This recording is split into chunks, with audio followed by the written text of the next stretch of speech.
Folks, welcome back. Been a long time, ladies and gentlemen. Anybody remember this? So many years ago, of course, we had discussed this and we had actually talked about this card game. This was that card game probably I first talked about in 2016, 2017. So Exodus is a brother-sister small startup card game. Been around for many years, actually. I believe this is our 5th or 6th product now. And Threshold of Time. This was the energy management game. That's what I remember calling it. This was a game that literally the art was really just the colors, the creativity of it was interesting. It started off slow and quiet, and they added the complexity to the game as it went on. So again, we're just opening a box today. No patrons, no for sale or anything. This is just something by the company because I haven't talked about it. I haven't seen anything about it in a really long time. So I'm kind of curious what's going on. So let's see what we have here in Exodus in 2021. Okay, so we got packs. There's a small set. How many packs are in here? It's a very light box. You have a box topper, or let's see here. Okay, new mechanics, of course. How many cards are in this little guy? So we got a little box topper or a little kind of promo pack of some sort on top. Inside, I've always been a fan of placing them inside the booster box to make sure that the end consumer actually gets it. The cardstock feels better than it used to, actually. Feels a little thicker. Feels better quality. Wow, holy smokes, that foiling. Okay, so we have a Torn Asunder. Just a quick recap. Set that's from artist, name of the card. It's a symmetry card. I think there's 3 different types of cards. Edition printing. The number of stars is common, uncommon, or rare. 3 stars means rare. Okay. And this is, I don't remember this type of foiling. Very strangely interesting foiling on there. I've never seen that type of lines across it. Activist Maven. Uncommon. So again, this is a drifter or a character or a creature or whatever you want to call it. In the middle areas here, your abilities. Kind of sometimes they trigger when it comes into play or graveyard or whatever. Sims, all card games there. And that's it. Oh wait, what's in the back of this? And drifter rules. Okay. So there's a lot of new mechanics. I am not familiar with all the new mechanics and details. So this is more of an exploratory video. I don't know if this is something we're going to do anything with. I'm going to leave it up to the patrons. I mean, should we do a variety kit of all the different boxes maybe over the year? Should we explore this more? I'll send out a poll to the patrons, maybe let them kind of decide. So in the meantime, let's look at the product. Look at the cards. It's just been a really long time. I don't remember the detail. I remember very clearly the first set was very basic. So, okay, so the first thing we got here is, looks like it's a little off-centered, unfortunately. We got a left to right off-center. Dimensional Chasm, these are the commons. And I guess it was just that one card, never mind. Crankwork Conflagration. Wow, these cards are quite colorful and quite fancy-smancy. So, usually the commons like this, that are actually, creatures, there is a creature type. When there's no actual abilities, it's kind of just a basic vanilla creature, just so everybody heads up. So, there's only 5 cards per pack. You get 1 rare. This is the cards have come a long way. Wow, they are a lot more detailed. The foiling is better though. You can see the artwork and it complements it a little bit better. I still prefer cards that are more accented to the artwork with the foiling, but it's not bad. It's bad. They've come a long way. So this is our rare. Nice little drifter. I guess this drifter is one of the new mechanics for the new set here. Again, for Threshold of Time. I think this is the 6th booster set. So, looks pretty good. And the back here, we have our 1 uncommon, the Archivist Cardsmith. So again, another drifter regular card. There's not many, how many packs are actually inside of here? There's 6, is it 12 packs? And that's it. I believe it's, so yeah, these boxes don't have very much. These are very, very small boxes. There is not much going on here at all. So when you buy a box, I don't know how big the sets are, if the sets are smaller or larger, but so unlike like Magic or other card games, you're not going to have thousands of bulk common cards. That's really not really how that works, which I always thought was kind of strange anyways. All right, so let's take a look at a common. And cards look great though. Librarian License, so a symmetry card. So again, if you guys notice, the creatures are kind of things you summon, of course. Symmetries are kind of like spells, or you can cast them whenever you want, any turn, anytime. And then symmetry, again, spell. It tells you, and if you want me to read them real quick, it gives you an idea here. So for example, Pain Energy, target ability. Now, by the way, this was the card game. You have your regular deck, and you have a separate deck with your resources or your energy. So there's no actual mana screwed or anything like that. This was a game where you draw from both decks kind of thing. I do remember that. That was one of their big selling points. And also a lot of the cards will interact with rarity symbols.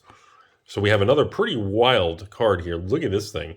Creature, a giant machine with the ability Scrapyard Gorge. Creature battles. When this creature actually goes to battle and survives, you may rebuild it. It regains the energy it lost. Wow. So if this card has 2 energies underneath it and you lose 1, you actually get it back at the end of the turn. That's interesting. And the uncommon is in the back here, Repel the Thought Stream.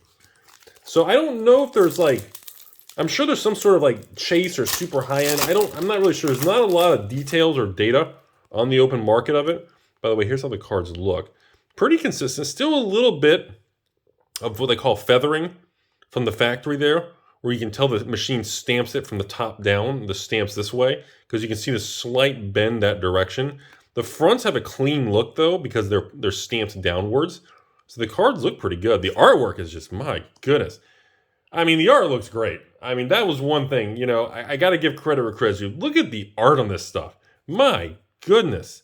You've got some of the colors and things are just, they're breathtaking. Okay, so we've got an uncommon foil. So I guess your foil can be either common, uncommon, or rare, or 1, 2, 3 stars. So look at this tree. Look at this thing. That's an interesting creature. Again, vanilla. No abilities on that one. An uncommon looming. What was that? Autodross? Autodross? I know. Rudy can never pronounce anything in this world. Let me tell you.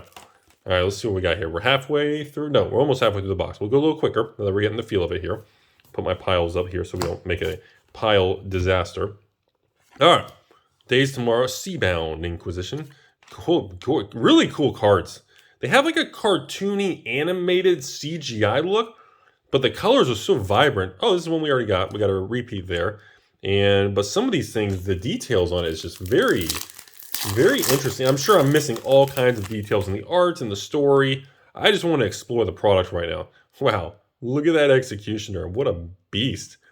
All right, we got a comet. Okay, that's a little bit different. Is that considered a creature? A comet? That is actually a creature. Okay, we got a Leviathan creature. And we got a monster here, the Conscript Crusader. Holy smokes. The foiling and the cards, they feel good though. They feel good, let me tell you that. And what was this? I don't even remember what this is. I forgot they even did cards this way. Okay. So, very fascinating. It's very difficult to understand without being very in tune with the game what's considered a good card. Is there value? Because the secondary market's very quiet. It's very, wow, that's neat. And this one we got an uncommon Armada, kind of a big ship. Look at this navigator. Look how much is going on in here. Ability, while this creature's in play, whenever a machine or machines leave your graveyard, search your main deck for up to 2 machines and put them into your hand. Okay, so when things disappear, you can kind of replenish them. So, like I said, it's interesting that you don't hear much about some of these. Wow, the colors on that look great. But they're still making product. And like I said, I really want to know, and I'm sure I'll get a bunch of messages on Patreon after this video goes live. Is this something that you guys would like to actually have a bunch of products and like a kit with? And should we explore this further? We got Trifrost over there. I don't know. How big is the card set? I got to look at the, are there card numbers at the bottom? Is there a set size? 79. Okay, so the set's pretty small. Okay, so that makes more sense. That means it's not going to be probably hard to get all the common uncommons. Beautiful curator. Love the artwork on that uncommon. And these are wild. These long ways cards. That looks really neat. So again, there's only 79 cards in the set. So I would assume it's usually about a third common, third uncommon, and a third rare. Maybe some really tough chase cards to get. Blue Blaze Angel. Wow. We got a Phoenix. Season of Torrents. And we got a rare fancy one. Flare Trap Mantis. Look at this dude. What's he have? When one of your machines attacks or is attacked, you can rebuild it with this creature. If you do, damage it takes is halved. Round it up for the rest of your turn. See, it seems good. I don't know. And then a vanilla. So I'm not really sure if that's considered good or bad. I know there's some videos on YouTube of actually people playing. Wow. Very creative art. Very different. Whoa. Okay, so a symmetry card. Summon an archive creature from your graveyard to the field. Oh, not to your hand. Goes right to the field. A little regrowth action there. Forever Fire Snapdragon. Holy smokes, look at this monster. My goodness. Oh wait, are there weird like squares in the background? Do you guys see the lines? Is there like square lines? Can't feel them when the light hits it. Creature enters player attacks, you may ignite one of your cards in play. Don't know what that means. Well, the creature's in play whenever a card is sent from the top of your main deck to graveyard. It's the next card. Okay. And we are down to the last 2 packs. Yeah, very small box. You don't get a ton, but I don't know if you need a ton. Look at this. Hedge Funder of Dreams. That's kind of neat. Heights. That's kind of neat. Library Litigation. Look at this symmetry. See, I don't know what's deemed. It feels like to me, the spell cards, which is the actual versus the regular creatures, is really where the creative combos are going to get. It feels like this set has a lot of interactions with graveyards and coming back and forth and trying to regenerate and repair, and that's the vibe I'm getting right now.